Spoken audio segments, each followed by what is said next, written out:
हर पल मुस्कुराओ, बड़ी खास है ज़िंदगी। क्या सुख क्या दुख, बड़ी खास है ज़िंदगी। ना कभी शिकायत करो, ना कभी उदास रहो। जिंदा दिल जीने का एहसास है ज़िंदगी। जिंदा दिल जीने का एहसास है ज़िंदगी। सभी साथी को नवोदय। मित्रों, आज हम एक ऐसे परिवार की चर्चा करेंगे जहाँ पर दोनों व्यक्ति बहुत शिक्षित हैं, लेकिन महिला का व्यवहार हमेशा क्रूर बना रहता है और हर छोटी छोटी बातों पर पति पत्नी के बीच में तनाव होता रहता है। और ये कहानी हमें कहीं से प्राप्त हुई और उसे हम अपने शब्दों में कहने का प्रयास कर रहे हैं। बहुत ही जेंटल परिवार था, सक्षम परिवार था, दोनों राजकीय सेवाओं में थे। ऐशो आराम की कोई कमी नहीं थी, सब सुख सुविधाएं उनके पास थी। लेकिन महिला का जो व्यवहार था वो इतना क्रूर था कि हर छोटी छोटी बातों पर परिवार के अंदर तनाव हुआ करते थे। कभी प्रेम से बात करना शायद उन्होंने सीखा ही नहीं था। एक दिन उनके पतिदेव जो हैं उस महिला से बहुत ज़्यादा परेशान हो जाते हैं और किसी महात्मा के पास जाते हैं, किसी सज्जन के पास जाते हैं और अपनी पीड़ा को बताते हैं।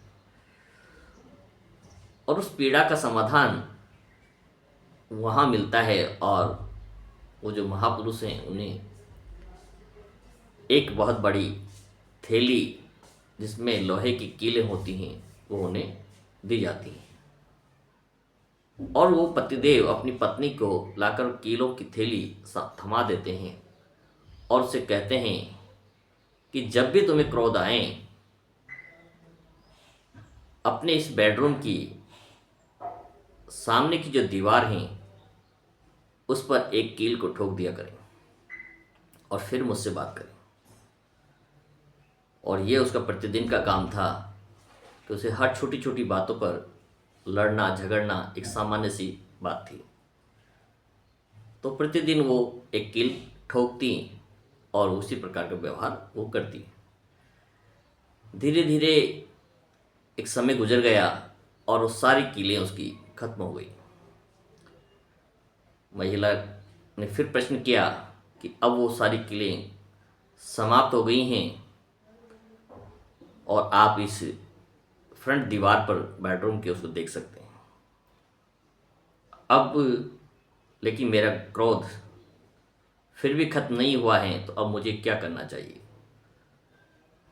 तो दोबारा वो पतिदेव उसी महापुरुष के पास जाते हैं और कहते हैं, महाराज, मेरी पत्नी के व्यवहार में किसी प्रकार का कोई परिवर्तन नहीं आया है और आपने जो कीलें दी थी वो सब समाप्त हो गई। तो उन्होंने उपाय बताया और वही उपाय आकर उन्होंने अपनी पत्नी से कहा कि जब आपको दोबारा क्रोध आए तो एक एक कील को वापस निकाल कर इस थैली में जमा कर दीजिए। और ये भी क्रम चलता रहा और कुछ महीनों के बाद वो कीलें वापस निकल आई। फिर भी उस महिला का व्यवहार किसी प्रकार से कोई परिवर्तित नहीं हुआ और फिर वही रूढ़ व्यवहार उसका था। और वो सज्जन फिर उस महापुरुष के पास गए और कहा उसमें कोई परिवर्तन नहीं है।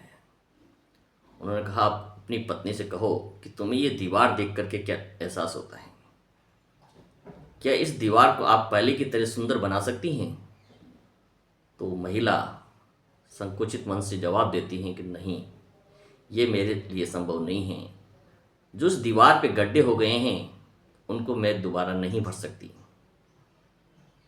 तो पतिदेव उन्हें कहते हैं कि जब भी तुम मुझसे क्रोध में व्यवहार करती हो तो उसी प्रकार से इस दीवार में जो छेद हुए हैं वो हमारे रिश्तों के अंदर छेद हो जाते हैं। और फिर चाहे आप दूसरे दिन कितनी मिठास से बात करें, वो घाव इन छेदों के समान दिखाई देते हैं।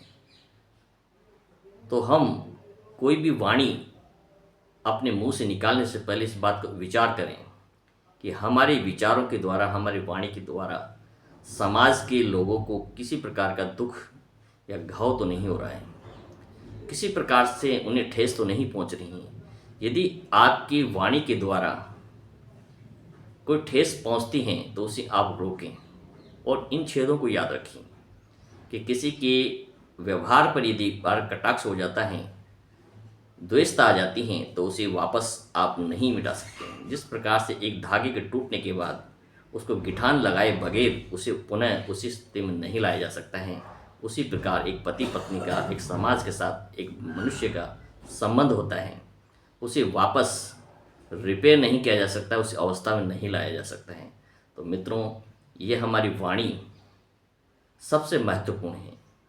एक ही शब्द आपके संसार के अंदर आपको महान बना सकता है और एक ही शब्द आपको सबका शत्रु भी बना सकता है। इसलिए मुंह से निकाले हुए हर शब्द पर हमें विचार और मंथन करना चाहिए, अपने व्यवहार पर मंथन करना चाहिए। ऐसा कोई शब्द मुंह से ना निकले जिससे किसी को पीड़ा हो, किसी का मन आहत हो, किसी की भावनाएं आहत हों। और जहाँ तक रहा पति पत्नी का संबंध, तो एक दूसरे के विश्वास पर टिका होता है। यदि आपने एक विश्वास खो दिया है तो उस विश्वास को वापस बनाने के लिए लंबा समय लग सकता है। इसलिए कभी भी अविश्वास उत्पन्न न हो, ऐसा व्यवहार और प्रेम पूर्वक अपनी बात को रखने का तरीका सीखें और एक दूसरे के विश्वास को जीतने का प्रयास करें। तभी आपका जीवन सफलतापूर्वक कट सकता है, ऐसा हमारा मानना है। सभी को नमो बुद्धाय। आपको कहानी किस प्रकार की लगी, अपने कमेंट बॉक्स में अपने विचार हमें अवश्य बताएं। नमो बुद्धाय।